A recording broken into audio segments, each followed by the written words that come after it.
Legacy in Disguise. Kabanata 49. Pagkarinig ni Ji Tiancheng sa sinabi ni Zai Tiancheng, para siyang binuhusan ng malamig na tubig, hindi siya makapaniwala. Nanlalaki ang mga mata niya, halos hindi makapagsalita.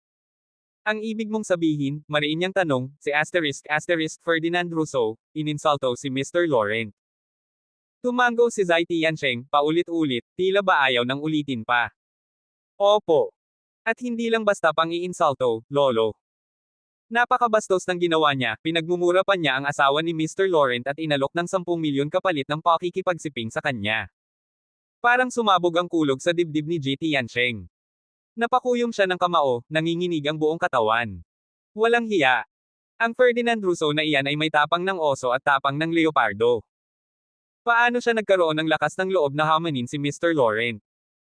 Alam ni Ji Tiancheng sa kanyang puso, hindi matutumbasan ang kabutihan ni Adrian Laurent. Si Adrian ang nagligtas sa kanya mula sa bingit ng kamatayan, si Adrian ang nagbigay ng panibagong buhay sa kanya. Kung ihahambing, sino ba si Ferdinand? Wala. Walang halaga. Oo, totoo, ang ama ni Ferdinand ay minsan tumulong sa kanilang pamilya. Ngunit sa mahabang panahong lumipas, ilang ulit nang naibalik ni Ji Tiancheng ang kabutihang iyon. Wala na siyang utang na dapat bayaran. Kung may sakit si Ferdinand, handa siyang gamutin, bilang tungkulin ng isang manggagamot. Pero kung aawayin nito si Ginoong Laurent, hindi niya ito mapapalampas. Ang kalaban ni Mr. Laurent, bulong ni Ji Tiancheng sa kanyang sarili habang dumidilim ang mukha, ay kalaban ko rin. Mabigat ang bawat hakbang nang lapitan niya si Ferdinand Rousseau. Kahit si Ferdinand, nang makita ang malamig na ekspresyon sa mukha ni Ji Tiancheng, biglang kinabahan. Dr. Ji? Bibig na sana niyang itanong, pero naunahan siya. Matalim ang tinig ni Ji Tiancheng. Sasagutin mo ako, Ferdinand. Totoo ba na ngayong araw, ininsulto mo ang isang lalaking nagngangalang Adrian Laurent? Hindi man lang kumurap si Ferdinand. Diretsyong tumango at mayabang pang sumagot. Aba, alam mo rin pala. Oo. Yung couple na iyon ang nagpahiya sa akin sa harap ng marami. Pero wag kang mag-alala, Dr. Ji. Ilang araw lang, at ako mismo ang papatay sa kanya. Hindi siya tatagal. Huwag ka nang mag-alala. Isang malamig na halakhak ang pinakawala ni Ji Tiancheng, punong-puno ng pang-uuyam. Itinuro niya ang pinto at buong lakas na sumigaw. Lumayas ka. Parang binuhusan ng asido si Ferdinand, hindi makapaniwala. Dr. Ji. Anong nangyayari? Wala ka ng karapatang tawagin ako. Single ni Ji Tiancheng, halos mabasag ang bubong sa lakas ng boses. Mula ngayon, pinuputol ko na ang lahat ng ugnayan sa iyo at sa pamilya mo. Wala na akong pakialam sa inyo. Nanginginig si Ferdinand. Para siyang tinanggalan ng haligi. Kung mawala sa kanya si Ji Tiancheng, mawawala rin ang kanyang pag-asa, ang gamot na magpapahaba sa kanyang buhay, ang gamot na tanging si Ji lamang ang may hawak. Kumakabog ang dibdib niya, desperado. Dr. Ji, baka nagkakamali ka lang. Anong dahilan? Mariin ang titig ni Ji Tiancheng, malamig na parang yelo. Makinig ka, Ferdinand. Si Mr. Laurent, si Adrian, ay hindi lamang aking tagapagligtas, siya ang tanging tunay na dragon ng mundong ito. Ang kawalang galang mo sa kanya ay tila sampal sa akin mismo. Dahil sa ama mo, pinapatawad pa kitang lumabas ng buhay sa harap ko ngayon. Pero mula ngayon, huwag ka nang magpakita sa akin. Dragon. Tawa ni Ferdinand, halos mabaliw. Dr. Ji, naloko ka na ba? Niloloko ka lang ng couple na iyon. Anong tunay na dragon? Isa lang siyang hampas lupa. Isa lang siyang ampon ng Rousseau family. Isang walang kwentang manugang. Hindi ba siya yung alipin na nakatulad ni Sophie Rousseau na pinagsilbihan ako sa kama? Ha! Kumpara sa akin, isa lang siyang, walang kwentang pulubi. Hindi na napigil ni Ji Tiancheng ang galit. Walang hiya kang hayop. Dinampot niya ang mabigat na pesol na nasa tabi at buong lakas na ipinalo sa ulo ni Ferdinand. Bagsak. Tumama sa noo ni Ferdinand, at agad lumobo ang malaking bukol. Aray! Sigaw nito, hawak-hawak ang sugat. Dr. Ji, naluloko ka na talaga. Paniwala ka ng paniwala sa sinungaling na iyon, tapos ako ang babalikan mo. Papatayin kita. Inangat ni Ferdinand ang upuan at buong lakas na ibinato kay Ji Tiancheng. Pero mabilis si Ji Tiancheng, mas mabilis kaysa dati, lalo na't gumaling na ang mga lumang sugat niya dahil sa himala ng gamot ni Adrian. Isang iglap lang, naiwasan niya ang upuan. Walang hiya ka. Single ni Ferdinand. Kung gusto mong mabuhay, ibigay mo sa akin ang kalahati ng gamot na hawak mo. Kung hindi, papatayin kita ngayon. Hayop ka. May lakas ka pang saktan si Lolo. Galit na galit si Zai Tiancheng, hindi na nakapagtimpi. Gumuhit ang apoy sa mga mata niya, mabilis niyang iginuhit ang galaw ng paa, at bam! Isang malakas na sipa ang tumama sa dibdib ni Ferdinand. Lumagapak ito sa sahig, halos hindi makahinga. Mabilis niyang tinutukan ng tsinelas ang leeg ni Ferdinand at malamig na bamulong. Kung hindi ka pa aalis ngayon, huwag mo akong sisisihin kung durugan ko ang lalamunan mo. Namutla si Ferdinand. Alam niyang hindi niya kayang talunin si Zai, lalo't sanay ito sa martial arts ng kanilang pamilya. Nagngangalit ang ngipin, napilitan siyang tumakbo palabas ng Maison de Sante, pero bago tuluyang lumabas, pasigapan niyang isinumpa. Tiancheng. Tandaan mo to. Hindi matatapos dito ang lahat. Babalikan kita. Babalikan ko kayong lahat. Lumayas ka, hayop. Galit na sigaw ni Tiancheng, nanginginig ang tinig. Paglabas ni Ferdinand, sinalubong siya ng kanyang pinsan, si Hubert Rousseau. Ferdinand. Kumusta? Naayos ka ba ni Dr. G? Tanong niya, puno ng pag-aalala. Ngunit galit na galit si Ferdinand, halos magngalit ang mga ugat sa leeg. Ang matandang walang utang na loob. Imbes na gamutin ako, siya pang kumampi kay Adrian. Sinipa niya ako palabas. At binalaan akong huwag na raw akong magpakita. Nanlaki ang mata ni Hubert. Hindi siya makapaniwala. Si Tiancheng, pati siya nahulog sa patibong ni Adrian. Mariing kumuyam ng kamao si Ferdinand. Walang hiyang iyon. Si Adrian Laurent. Siya at si Tiancheng, pati na lahat ng kakampi niya, pagbabayaran ko sila ng dugo. Siguradong sigurado ako. Sa gilid, lihim namang nagningning ang mga mata ni Hubert. Kung si Ferdinand ang tatapos kay Adrian, mawawala na ang pader na pumoprotekta sa kanyang kapatid, si George Rousseau. At kapag nangyari iyon, ang marangyang bilya sa Light Residence, ay magiging kanya. Pinigil ang sariling kilig sa ideya, mabilis niyang sinangayunan si Ferdinand. Tama ka. Si Adrian ay isang traidor na hayop. Kumain na sa pamilya Rousseau, nakinabang sa atin, pero ano ang isinukli? Puro kahihiyan at pang-aalipusta. Ang ginawa niya sa iyo, Ferdinand, hindi na mapapatawad. Dugo ang kabayaran. Sa kaibuturan ng kanyang puso, si Ferdinand Rousseau ay naglalaman ng matinding pagnanasa, isang makamandag na balak na patayin si Adrian Laurent. Ngunit sa kabilang banda, malinaw sa kanyang isipan ang isang katotohanan. Mahirap talunin ng dayuhan ang sariling halimaw ng lugar. Oo, matapang siya, ngunit hindi pa siya sapat upang tapusin ang buhay ni Adrian. Lalong higit pa, ang lakas ni Adrian ay hindi basta-basta. Hindi lang ito yabang, ito ay tunay. Malinaw sa lahat na isa siyang bihasang mandirigma, parang sinanay mismo ng mga aninong hindi nakikita ng tao. Kung papasok ako ng walang sapat na armas, para na rin akong lamusong sa pugad ng mga leon ng walang pangdepensa. Dahil dito, mariin niyang kinagat ang kanyang labi, pinipigilang sumabog sa galit. Ngunit kasabay ng pagkadismaya, damaloy ang pangamba, sapagkat ang kanyang karamdaman ay patuloy na lumalamon sa kanya, parang laso na unti-unting sumisira sa kanyang dangal at pagkalalaki. At sino ang kanyang sinisisi? Walang iba kundi si Tiancheng. Matandang demonyo. Alam mong may gamot ka upang ako'y gumaling, ngunit pinili mong ipagkait ito sa akin. At ang mas masakit, pinalayas mo pa ako mula sa iyong Maison de Sante para lamang ipagtanggol si Adrian Laurent. Hayop ka. Samantala, si Hubert Rousseau, na siyang may matinding pangarap para sa kanyang anak na si Sophie, ay halos hindi mapakali. Kung hindi gagaling si Ferdinand, paano na ang hinaharap ni Sophie? Paano na ako? Ang pangarap kong yumaman, na sumampa sa tuktok ng lipunan, baka tuluyang maglaho. Ang pamilya Rousseau ay nakasandal lamang sa ipinangakong pamumuhunan ni Ferdinand. 15 milyon pa lang ang kanilang natatanggap, 70 milyon pa ang nakabitin.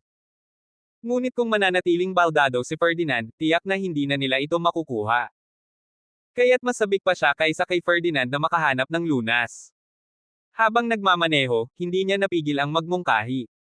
Chairman Rousseau, kung masyado ng bastos si Tiancheng, gusto mo ba akong maghanap ng mga tao para bugbugin siya? Pag na-corner natin siya, mapipilitin siyang ibigay ang gamot. Mungkahi ni Hubert. Ngunit agad siyang pinigilan ni Ferdinand. Hindi mo naiintindihan. Ang matandang iyon, malakas. At ang apo niya, hindi rin pangkaraniwan. Higit pa roon, konektado siya sa napakaraming makapangyarihan. Kung talagang bibirahin natin siya, baka kamatayan ang gantimpala. Tutol ni Ferdinand. Alam ni Ferdinand ang bigat ng pangalan ni G. Tiancheng. Sa Shuhai City at iba pang malalaking syudad, hinahangaan siya at iginagalang ng mga pinakamayayaman at pinakamakapangyarihan. Kahit si Ferdinand na kilala bilang haligi ng yaman, ay hindi man lang makakapasok sa unang 30 ng mga koneksyon ni G. Tiancheng. Kung sasagupain ko siya, para na rin akong sumugod sa unos ng walang dalang sandata. Sa huli, napilitang isipin ni Ferdinand ang ibang paraan. May naalala siyang kaibigan sa Nanjing City, may-ari ng isa sa pinakamalalaking pharmaceutical factory sa bansa. Bukas, kakausapin ko siya. Doon ako kukuha ng pag-asa. Huminga ng maluwag si Hubert, ngunit agad ding bumalik ang kaba nang marinig ang kasunod na utos ni Ferdinand. Pero bago ang lahat, huminto ka muna sa Batika. Bumili ka ng V. Agra. Ngayon din. Namilog ang mata ni Hubert. Ngayon. Opo.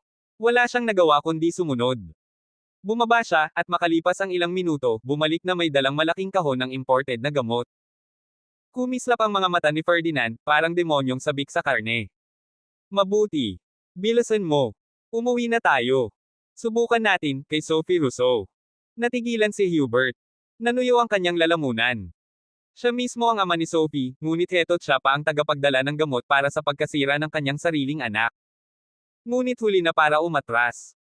Niyapakan na lamang niya ang silinyador at mabilis silang umuwi, dala-dala ang hiya at kasakiman na nilulunod ng dilim. Sa kabilang banda, nagngangalit pa rin sa galit si G. Tiancheng. Dalawang nilalang ang nagpunta ngayong gabi upang magpagamot sa kanya, ngunit pareho silang nagkasala sa harap ni Adrian Laurent. Una, si Jerome Galland, noong nakaraang araw ay nagmalaki pa sa loob ng ospital. Sa huli, nahulog mula sa bintana ng ikatlong palapag matapos itapon ni Dante Morel, at ngayoy Piley. At ngayon, may kapal ng mukhang bumalik para magpagamot. At pangalawa, ang higit na kinapopootan niya, si Ferdinand Rousseau. Walang hiya siya. Kung hindi pa ako naagapan ng apo kong si Zai, malamang naibigay ko na sa kanya ang kalahati ng mahiwagang gamot. Hindi ko alam na siya pala ang kaaway ni Mr. Laurent. Mabilis ang pintig ng kanyang dibdib habang nakatingin kay Zai Tiancheng, ang kanyang apo. Buti na lang, Zai. Dumating ka agad. Kung hindi, baka niligtas ko pa ang kaaway ni Mr. Laurent. Namutla si Zai ngunit galit din ang nangingibabaw sa kanyang tinig. Lolo, nabalitaan ko, si Ferdinand Rousseau raw ay nawalan ng kakayahan dahil kay Mr. Laurent mismo. Nagulat si G, nanlaki ang mata. Ano? Kung ganoon, kayang-kaya ni Mr. Laurent sirain ang nerves ng tao nang hindi nakikita. Diyos ko! Kahit ang pinakamagaling na surgeon ay hindi makakagawa ng ganoong kaeksaktong pinsala. Ngumisi si Zai, malamig at matalim. Karapat-dapat lang sa kanya. Sino ba siya para hamakin si Mr. Laurent? Ang kaparusahan niya ay hustisya lamang. Sandali siyang tumigil, bago nagpatuloy. Lolo, dapat tuluyan na nating putulin ang koneksyon sa pamilya Rousseau. Kapag nagkamali ng akala si Mr. Laurent at isipin na kakampi tayo nila, baka tayo rin ay madamay. Tumango si G. Tiancheng. Tama ka, Zai. Tatawagan ko ang matriarke ng pamilya, si Amanda Rousseau, upang linawin ang lahat. Kinuha niya ang telepono at tinawagan ang matandang ginang. Si Teresa Rousseau, 83 taong gulang, ay nasa bingit ng tinatawag na 2 pintuan ng kamatayan. Ayon sa kasabihang Chino, kapag 73 o 84, si Hades ay tatawag. At sa kanyang edad, damang-dama niya ang panganib. Noong siya'y nagkasakit ng malubha sa edad na 73, si G. Tiancheng mismo ang nagligtas sa kanya gamit ang siyam na mahahalagang race eta. Kaya't malaki ang utang na loob niya rito. Kaya naman, nang marinig ang tinig ng doktor, masiglan niyang sinabi. G. Tiancheng. Tamang-tama. Malapit na ang aking kaarawan sa susunod na buwan. 84 na ako sa lunar calendar. Umaasa akong makadalo ka, upang palakasin ang aking katawan. Darating ka, hindi ba? Ngunit malamig ang naging tugon ni G. Tiancheng. Mrs. Rousseau, sa loob ng maraming taon, tinupad ko na ang utang na loob ko sa pamilya ninyo. Ngunit ngayon, sapat na. Sa pagkakataong ito, wala na tayong dapat pang maging ugnayan. At sa sandaling iyon, tuluyan ng pumutol ang koneksyon ng Tiancheng sa pamilya Rousseau, habang lumalalim ang gabi, at ang bagyo ng kapahamakan ay lalo lamang lumalapit. Nang marinig ni Teresa Rousseau ang sinabi sa kabilang linya, agad siyang kinabahan. G. Tiancheng. Ano bang ibig mong sabihin? Ang dalawang pamilya natin ay matagal nang magkaibigan, bakit mo biglang itatakwil? Huminga ng malalim si JT Yansheng at mahinahong tumugon. Mrs. Rousseau, noon, si Mr. Rousseau ay nagpakita sa akin ng kabutihan. Sa tagal ng panahon, nagbayad utang ako sa pamilya ninyo nang walang hinihinging kapalit. Natural lamang yon. Dali-daling tugon ni Teresa. Pero bakit biglang ganito? Kung ako man ay may pagkukulang, sabihin mo lang, tatanggapin ko at babaguhin. Umiling si JT Yansheng, ang tinig ay seryoso at mabigat. Hindi ikaw ang may kasalanan, kundi ang anak mo, si Ferdinand Rousseau. Si Ferdinand. Gulat na tanong ni Teresa. Anong ginawa niya? Na-offend ka ba niya? Pero nasa Nanjing City siya ngayon ah. Nasa Nanjing din ako. Mariing tugon ni JT Yansheng. At nakita ko siya. Hindi naman niya ako direktang ininsulto, pero mas malala, na-offend niya ang taong may pinakamalaking utang na loob ako. Dahil sa taong iyon ay muling nabuo ang buhay ko, kaya't wala akong magagawa kundi itakwil ang Rousseau family. Patawarin mo ako, Ginang Rousseau. Parang pinukpok ng mabigat na bato ang dibdib ni Teresa. Ang anak niya, ang sarili niyang dugot laman, nakagawa ng ganyan. Anak ng. Napakuyom siya ng kamao. Kung hindi lang babae si Teresa, baka pinagsasampal na niya ang sariling anak. Sino ba si JT Yansheng? Isang alamat sa larangan ng tradisyonal na medisina. May kasabihan nga sa piling ng mga mayayaman sa Shuhai. Kung si Haring Yama ay itinakdang pumanaw ka sa ikatlong oras, si JT Yansheng ay kayang palawigan hanggang ikalima. Ganito kalupit ang kanyang kakayahan. Isang tao na halos kahit hari ng kamatayan ay hindi makatanggi sa kanya. Si Spencer Griffin, ang hari ng sugal sa Macau, gumagastos ng daan-daang milyon taon-taon para lang humaba ang buhay. At kahit ganon, alam niya, isang kumpas lang ni JT Yansheng, maaari siyang mabuhay ng lampas sa itinakda. Kaya't ang mga makapangyarihan ay halos magsipagsaklab ng langit at lupa, mapalapit lang sa kanya. At sa lahat ng iyon, ang Rousseau family lamang ang nagtatamasa ng pribilehiyo, dahil sa kanilang pagkakaibigan kay JT Yansheng. Noon ngang nagkasakit ng cancer ang asawa ni Teresa, si Arnolfo, kung hindi dahil kay JT Yansheng, matagal na sanang nakalibing. Pero umabot siya hanggang 86 na taong gulang bago tuluyang sumuko ang katawan. Kung kaya ngayon, hindi masukat ang kaba sa dibdib ni Teresa. Nagmamakaawa siya. JT Yansheng, huwag mong patulan ang anak ko. Bata pa siya, nagkamali lang.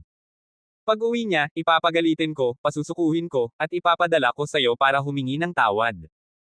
Huwag mong sirain ang relasyon natin dahil lang dito. Pero malamig ang tinig ni JT Yansheng, parang yelo na walang matutunaw. Mrs. Rousseau, kung ako ang kanyang na-offend, matagal ko nang pinatawad. Pero hindi, ang ininsulto niya ay ang taong bumuhay sa akin. At sa puntong ito, wala nang puwang ang kapatawaran. Naway humaba pa ang iyong buhay. Paalam. At bago pa makasagot si Teresa, pinutol ni JT Yansheng ang tawag, at tuluyan pang pinatay ang kanyang telepono. Zai, utos niya sa kasama, isara na natin ito at bumalik sa hotel. Samantala, si Ferdinand Rousseau ay kagagaling lang sa sasakyan ni Hubert nang dumating sa kanilang villa. Pagkapasok, agad siyang kumuha ng baso ng tubig, at walang kahihiyang inilabas ang isang pakete ng gamot na pampalakas. Tinitigan niya ang label, binasa ang nakasulat, at malamig na bulong. Isa lang kada inuman. Namula si Amanda Rousseau sa hiya nang makita ang ginagawa ng pinsan. Maging si Eleanor Rousseau, asawa ni Hubert, ay halos hindi makatingin. Ngunit si Sophie, ang babaeng malapit kay Ferdinand, hindi man nagsalita, ay lantad ang pag-asam sa kanyang mga mata. Alam niyang simula nang mawala ng kakayahan si Ferdinand, lumamig din ang pagtrato nito sa kanya. Pati ang mga pangako nitong pamumuhunan ay nawala. Kung hindi na muling makabawi si Ferdinand, tiyak na itatapon siya nito tulad ng basurang walang halaga. Subukan mo, natatawang sabi ni Hubert sa gilid, napakalakas ng epekto niyan. Kaya't walang pag-aalinlangan si Ferdinand, 3 piraso agad ang nilunok. Hinailan niya si Sophie palapit. Sophie, halika. Akong bahala. Agad namang sumunod si Sophie, akbay sa kanyang braso, sabik na nagbulong. Dear, tere na sa kwarto. Subukan natin. At agad silang pumanhik. Ngunit kahit anong pilit, kahit anong pagpapasigla ni Sophie, walang nangyari. Kahit nagdagdag pa siya ng 3 tableta, wala pa rin. Sa halip, lumobo ang kanyang galit. Sa isang iglap, sinipa niya si Sophie palabas ng kama. Lintik ka. Wala ka ng silbi, lumayas ka. Nagmakaawa si Sophie, nanginginig. Dear, Huwag kang mag-alala. May paraan to, hahanapan ko ng lunas. Umalis ka. Sigaw ni Ferdinand, kasabay ng paghablot sa unan at ibinato sa kanya. Nagmadali si Sophie na isalpak ang kanyang damit at tumakbo palabas, halos lumuha sa takot. Naiwang mag-isa si Ferdinand sa kama, nanginginig sa galit at puot. Peste! Sigaw niya sa kawalan. Anong silbi ng yaman ko kung wala ako nito? Para saan pa ang lahat kung hindi ko maramdaman ang sarap ng tagumpay? Wala. Wala akong silbi. Habang nilalamon siya ng matinding desperasyon, biglang tumunog ang kanyang telepono. Nakita niya ang pangalan ng kanyang ina. Agad niyang sinagot. Mama! Ang gabi na, bakit gising ka pa? Pero bumulaga sa kanya ang matinis na sigaw ni Teresa Rousseau. Walang hiyang anak. Gusto mo ba akong patayin? Gusto mo bang malibing ako ngayong taon na ito? Nanlamig si Ferdinand. Mama, anong sinasabi mo? Paano naman kita sinasaktan? Kalokohan. Halos pasabog ang tinig ni Teresa. Itatanong ko sa'yo, paano mo na-offend si GT Yansheng? Alam mo ba kung anong mangyayari kung tuluyang kumalas siya sa pamilya natin? Alam mo ba kung gaano kalaki ang kapahamakan na ay dudulot mo sa atin? Nanlumo si Ferdinand Rousseau sa narinig mula sa kanyang ina. Dahil lang sa nakaalitan niya ang pulubi na si Adrian Laurent, hindi lamang siya nailigtas, kundi pati ang buong pamilya nila ay gustong putulin ang ugnayan sa kanya. Ano to? Hindi kaya nabaliw na ang matandang ito dahil kay Adrian? Napuno ng puot ang dibdib niya, ngunit pigil ang sigaw. Sa halip, mariin niyang sinabi kay Teresa Rousseau. Mama, ang matandang aso na yun wala yang kwenta. Mariin ang titig ni Teresa Rousseau habang mariing ibinoko ang bibig. Hindi ko na iniintindi ang mga galit at away nyo. Ferdinand, pakinggan mo ako, sa ika-24 na kaarawan ko, dapat narito si GT Yansheng sa Shuhai City para suriin at gamutin ako. Kapag hindi niya ginawa, hinding-hindi kita patatawarin. Habang tumatanda ang isang tao, mas nagiging makasarili. Habang papalapit ang kamatayan, lalo pang humahaba ang kagustuhang mabuhay. Wala nang pakialam si Teresa kung anong alitan mayroon ang anak niya kay GT Yansheng. Ang mahalaga lang sa kanya ay manatiling buhay, at ang tanging paraan ay ang panatilihing kasama niya ang matandang doktor. Kung nariyan si GT Yansheng, siguradong aabot pa siya ng 70. Pero kung wala, baka ngayong taon pa lang ay bawian na siya ng buhay. Nang subukan pang magpaliwanag ni Ferdinand, pinutol siya ng ina. Hindi na siya binigyan ng pagkakataon, at agad ibinaba ang telepono matapos ibigay ang matinding utos. Nagngangalit ang panga ni Ferdinand habang pinupukpok ang lahat ng makita sa kanyang silid. Ngunit sa huli, wala siyang nagawa kundi kagatin ang labi, pigilin ang galit, at muling buhatin ang telepono upang tawagan si GT Yansheng. Pero patay ang cellphone nito. Mas lalo siyang napuno ng puot. Subalit, paano siya susuway sa utos ng kanyang ina? Sa bigat ng dibdib at pagkadismaya, nagbihis siya, bumaba ng bahay, at nagmaneho patungo sa Maison de Sante ni GT Yansheng. Ngunit pagdating niya, sarado na ang gusali. Nakatayo siya sa harap ng gate, kumukulo ang dugo, nang biglang mapansin niya ang dalawang aninong lumilitaw mula sa dilim. Isa sa kanila'y Pyle at tila pamilyar. Kaya't mabilis siyang nagtago at lihim na pinagmasdan ang mga ito. Habang papalapit, nakilala niya ang dalawang lalaki, isang matandang nasa 50 anyos at isang binatang nasa 20, hawak ang tungkod sa isang kamay at isang malaking berdeng drum ng langis sa kabila. Sa tabi nila, may ilang lalaking mukhang sugatan din, buhat-buhat ang kaparehong drum. At doon niya nakilala, ang binata ay si Jerome Galland, na minsang nagkunwaring nilapastangan ni Adrian Laurent sa ospital at kalaunay ibinato mula ikatlong palapag ni Dante Morel. Dahil doon, napuli ang mga binti ni Jerome at tuluyang nagdulot ng kaputin kay Adrian. Humingi siya ng tulong kay GT Yansheng para magamot, ngunit itinaboy lang siya nito. Sa sobrang galit, nagreklamo siya sa kanyang ama, si Julius Galland. At ngayon, dala ang dalawang drum ng gasolina, balak nilang sunugin ang Maison de Sante. Papa, sabi ni Jerome habang nakangisi ng malamig, sigurado ka bang wala si GT Yansheng dito? Paano ko malalaman? Malamig na sagot ni Julius. Kung nandyan man siya, mas mabuti. Masusunog siya hanggang kalansay. G*gang mga api. Nagnitngit si Jerome. Hindi man lang niya ginamo ang binti ko. Kung mamatay siya sa apoy, masyadong magaan ang kaparusahan niya. Agad niyang binuksan ang drum ng gasolina. Papa, bulong ni Jerome, ibubuhos ko to sa sahig sa loob. Kapag kumalat na, sindihan natin. Siguradong kahit ipis, walang makakaligtas. Tumanggaw si Julius, nanlamig ang mga mata. Gawin mo. Sunugin silang lahat.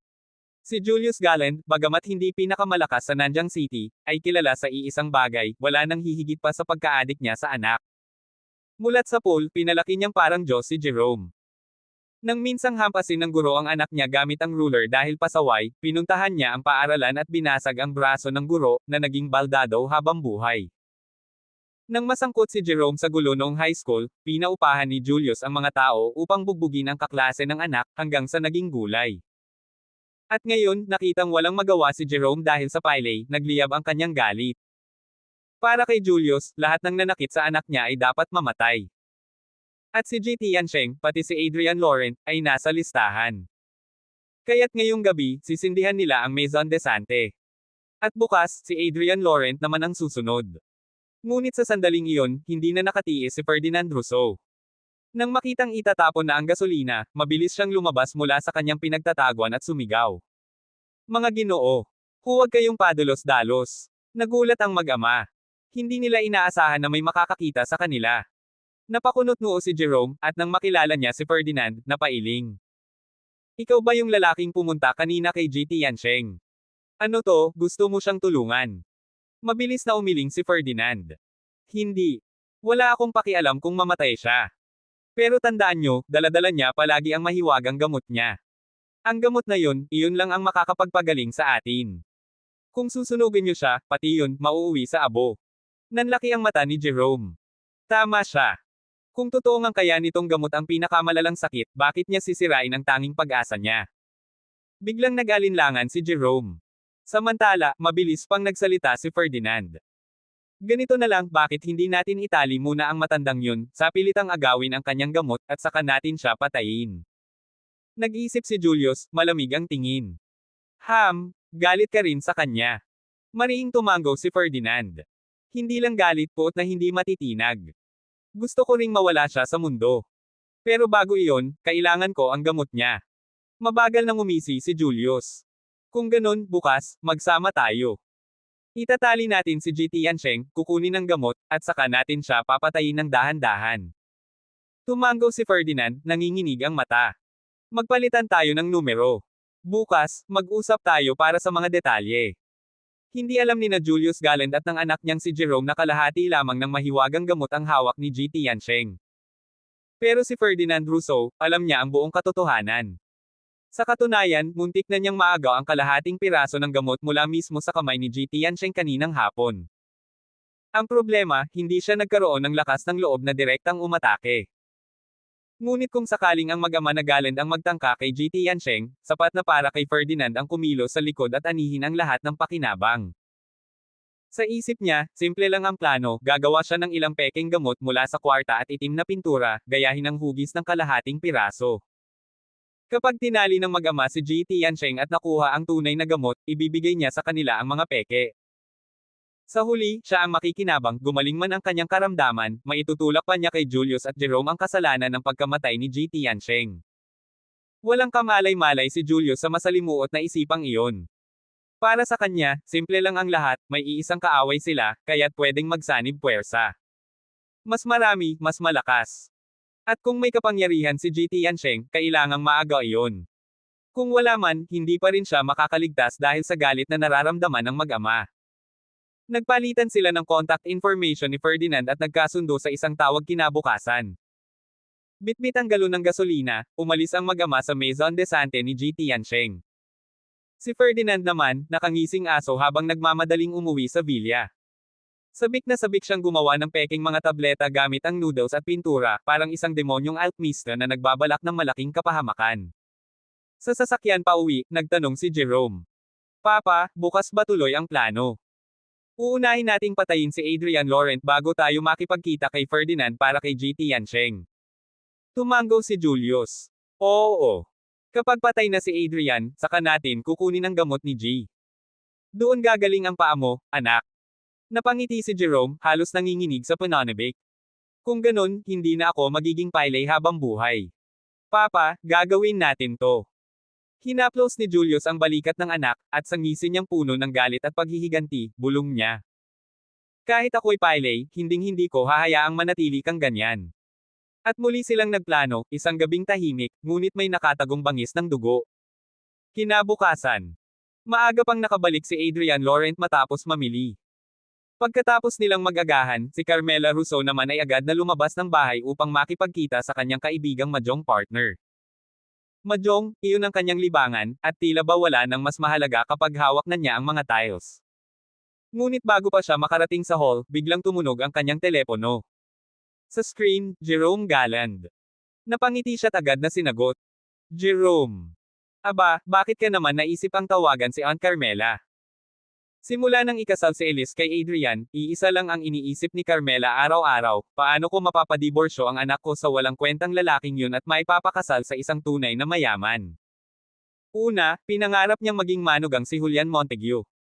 Pero isang iglap, naglaho ang buong pamilya Montague, parang usok na dinala ng hangin. Sumunod, si Fred Dupont. Ngunit matapos siyang pinagsasampal ng mga tauhan ni Dante Morel, hindi na ito muling nagpakita. At kamakailan, si Jerome Galland naman ang target niya. Ngunit binato rin ito ni Dante mula sa bintana ng ospital, dahilan para maging pile. Gayunpaman, sa paningin ni Carmela, si Jerome pa rin ang pinakamainam na pagpipilian. Oo, nabigo itong magdala ng tunay na manggagamot noon, pero hindi niya ito sinisisi. Sa katunayan, madalas pa nga siyang makaramdam ng pagkakonsensya, para bang siya ang may sala sa pagkakapilay ng binata. Kaya't nang marinig ang tinig ni Jerome sa kabilang linya, hindi lang siya natuwa, tila ba may kakaibang pag-asa ang bumalot sa kanyang puso. Aunt Carmela, wika ni Jerome, mabigat at seryoso ang tono. Noong naaksidente si Uncle at dinala sa ospital, ako ang may kasalanan. Nadala ako at nakakuha ng peke, isang sinungaling na Zion Montclair. Hindi ko pa rin nasasabi sa inyo ang sorry, hanggang ngayon. Nagkibit balikat si Carmela, kunwaring nahihiya. Naku, Jerome, ano ba yang sinasabi mo? Ako pa ang dapat humingi ng tawad sa'yo. Mabait ka lang noon, hindi mo kasalanan. Ngunit nagmadaling sagot ni Jerome. Hindi, Auntie. Ako ang may pagkukulang. Kaya't gusto kitang imbitahan sa isang tanghalian bilang paghingi ng tawad. Sana'y pumayag ka. Parang lumipad sa tuwa si Carmela. Para sa kanya, inosente si Jerome. At higit sa lahat magalang, may respeto, at anak ng isang mayamang pamilya. Kung sakaling siya ang maging manugang ko, paano pa matatalo si Adrian na walang-wala? Habang iniisip niya ito, biglang dinugtungan ni Jerome ang kanyang pananalita. Auntie, upang ipakita ang aking sinseridad, naghanda ako ng isang regalo, nagkakahalaga ng milyon. Milyon. Halos hindi makapaniwala si Carmela. Nanginginig ang kamay niya habang hawak ang telepono. Sa isipan niya, para bang bumulaga sa kanya ang isang gintong tiket. Napangiti siya ng ubod tamis. Jerome, sabihin mo lang kung saan at kailan. Si Auntie, tiyak na darating. Ngumisi si Jerome mula sa kabilang linya, malamig at misteryoso ang tinig. Harbor Light Hotel, Seaview Avenue. Alas 12 ng tanghali. Seafood Restaurant, ang pinakamaganda sa buong Nanjing. Maghintay ka sa may pintuan. Doon magsisimula ang lahat.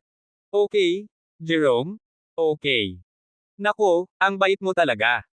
Pero huwag kang mag-alala, hindi ko sasabihin kay Elise. Gulat na gulat siya mamaya, tiyak na mapapasigaw sa tuwa. Tumawa si Jerome, ngunit may kasamang kakaibang lamig sa kanyang tinig. Oo, Auntie. Isang sorpresa na hinding-hindi niya malilimutan.